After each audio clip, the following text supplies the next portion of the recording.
ఎన్నికల సందర్భంలో మీరు ఏం మాట్లాడారు?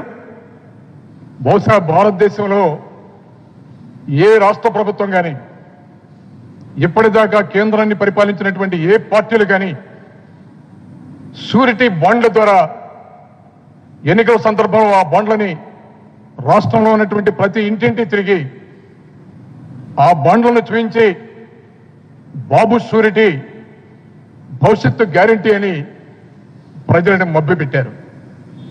కారణాలు ఏమిటి?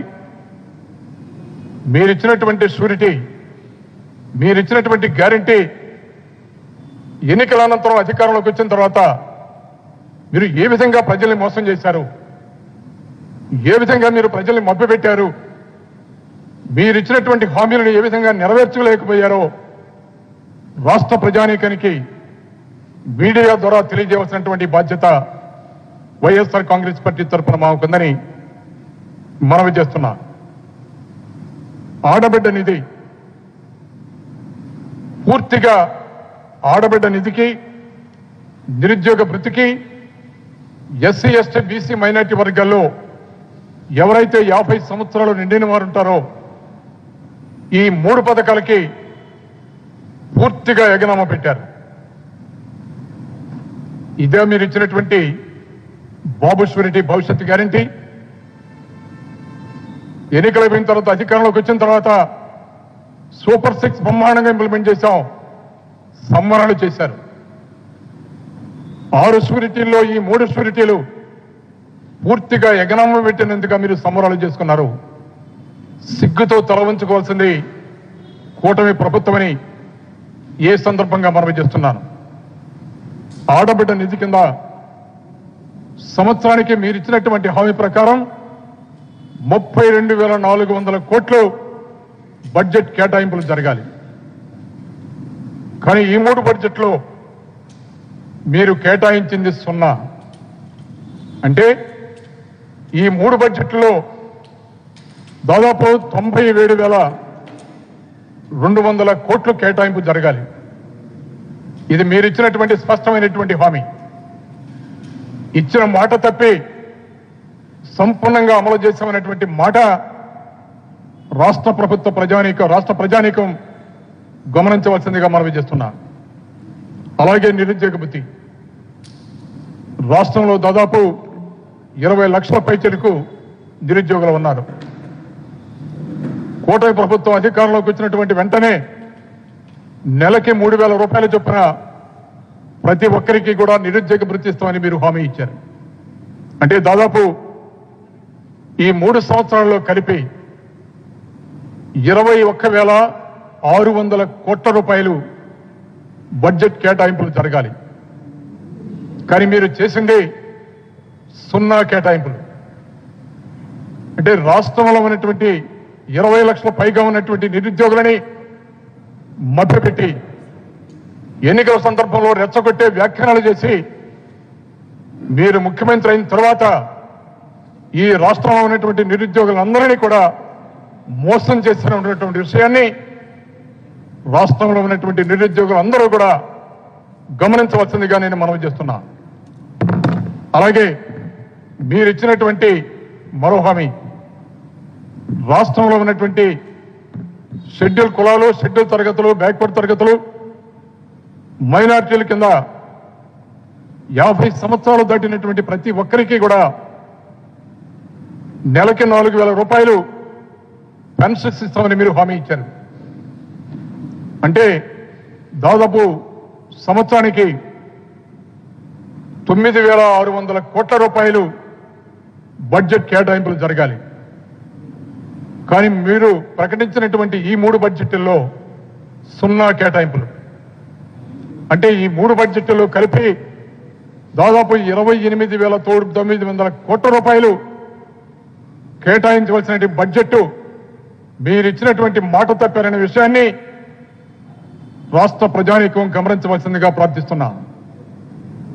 అలాగే డ్వాక్రా మహిళలకు 0 వడ్డీ కింద రుణాలు ఏడాదికి దాదాపు 5,000 కోట్ల రూపాయల అవసరం. ఎన్నికల సందర్భంలో మీరు ఇచ్చినటువంటి మాట రాష్ట్రంలో ఉన్నటువంటి డ్వాక్రా మహిళలందరికీ కూడా సున్నా వడ్డీ కింద రుణాలు ఇస్తామని స్పష్టమైనటువంటి హామీ మీ మేనిఫెస్టోలో మాట్లాడారు. కానీ ఈ 3 బడ్జెట్లో మీరు కేటాయించింది సున్నా. మొత్తం 3 బడ్జెట్లో కలిపి కేటాయించవలసినటువంటి బడ్జెట్ 15,000 కోట్లు కంప్లీట్ గా ఎగనమ పెట్టారు. అంతేకాకుండా సూపర్ 6 సూపర్ సక్సెస్ అని 20 నెలల్లో విజయాలంటూ బడ్జెట్లో మీరు ప్రధానంగా ప్రసంగం చేశారు. ఏమిటి మీరు ఇచ్చినటువంటి సూపర్ 6? దానిలో మీరు చేసినటువంటి విజయాలేంటో కొన్ని ఉదాహరణ మీకు మాట్లాడతా. తల్లికి వందనం. రాష్ట్రంలో ఉన్నటువంటి 87,41,885 మంది బడికి వెళ్లే పిల్లలకి ఏడాదికి 15,000 చొప్పున దాదాపు సంవత్సరానికి 13,112 కోట్లు కేటాయించాలి. కేవలం ఈ బడ్జెట్లో మాత్రమే మీరు కేటాయించింది 8,457 కోట్లు మాత్రమే. మీరు కేటాయించిన కోత 4,656 కోట్లు.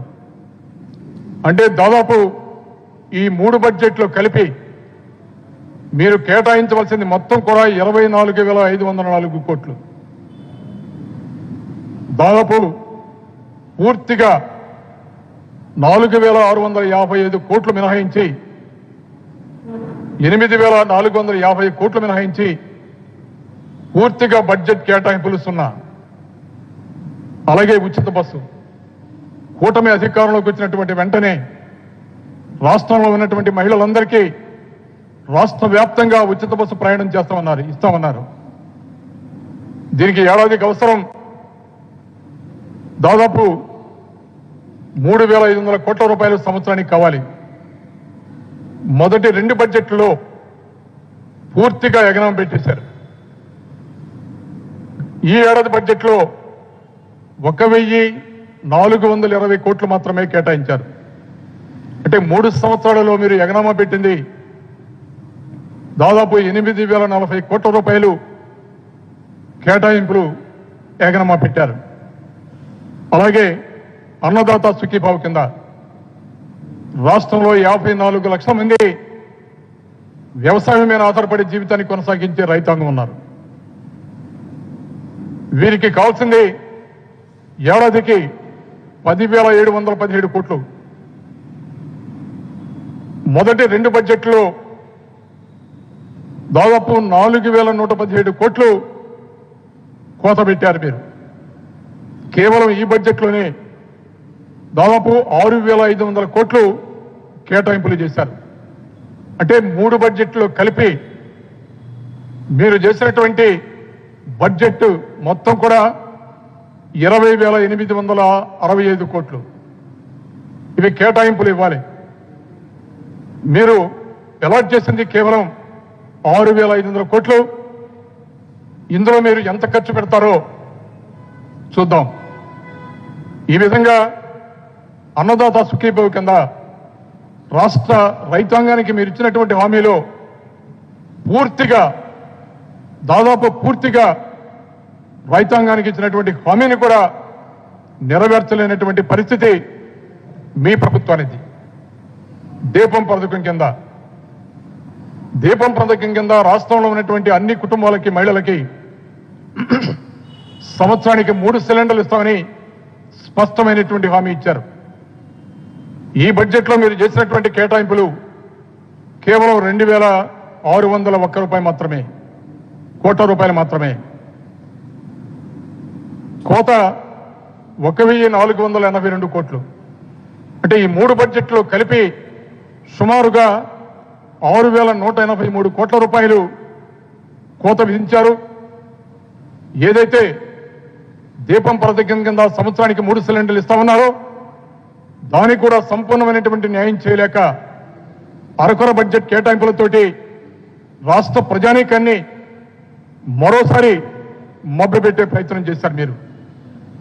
ఈ విధంగా మీరు చేసినటువంటి బడ్జెట్ ప్రతిపాదనలలో ప్రతిదీ కూడా అవాస్తవాలే ఉన్నాయి. ఈ సంవత్సరం కేటాయించినట్టు బడ్జెట్లో కూడా ఏ విధంగా మీరు న్యాయం చేస్తారనేటువంటి సందేహాలు రాష్ట్ర ప్రజానీకానికి స్పష్టంగా ఉన్నాయి.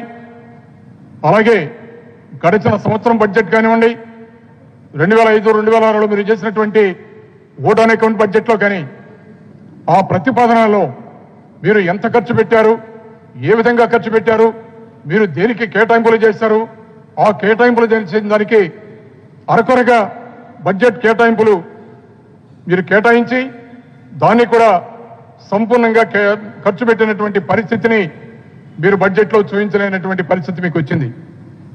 ఇక్కడ ప్రధానంగా మరో ముఖ్య విషయాన్ని ఈ సందర్భంగా రాష్ట్ర ప్రజానీకానికి తెలియజేయాలనుకుంటున్నాను. ఈ బడ్జెట్లో షెడ్యూల్ కాస్ట్ కాంపోనెంట్ కోసం దాదాపు 20,644 కోట్లు మీరు చూపిస్తున్నారు.